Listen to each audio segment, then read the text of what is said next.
காலை ஒளி. எழுதியவர் திருமதி டோரா எட்வின். நீ யாரை பிரியப்படுத்த வாழ்கிறாய்? உன் சொல்லும் செயலும் என் வசனத்திற்கு ஒத்திருக்கட்டும். கடந்து போன நாட்களில் நீ செய்த தெரிந்தெடுப்புகளை குறித்து பலர் உன்னை குறை கூறுகிறார்கள். கலங்காதே, திடமனதாயிரு. உன் மகிழ்ச்சி நிச்சயம் பெருகும். உண்மை என்பது மாற்ற முடியாது.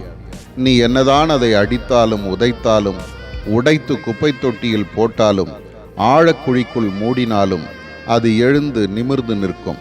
மனம் பதறாதே, நான் உன்னை ஆற்றி தேற்றுவேன். என் அருகிலேயே இருக்க பழகிக்கொள். என் பிரசன்னத்தை இழந்து விடாதே.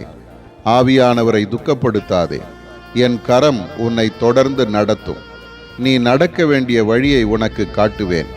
உன் எல்லா ஜெபங்களும் பதிலளிக்கப்பட்டு உன்மேல் என் ஆசீர்வாதமான மழை பெய்யும். எல்லோரையும் மன்னித்து விடு. உன் இருதயத்தின் பாரம் குறையும். சுத்த மனசாட்சி உன்னை பலவானாக மாற்றும். உனக்காக நான் அதிசயம் செய்வேன். உன் துக்க நாட்கள் முடிந்து போம்.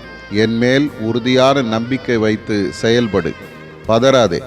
என் பாதங்களில் அமர்ந்து என் சத்தத்திற்கு காத்திரு. என் வார்த்தைகள் உனக்கு மகிழ்ச்சியையும் சமாதானத்தையும் தரும். ஆதார வசனம்: ஆபத்து நாளிலே கர்த்தர் உமது ஜெபத்தை கேட்பாராக.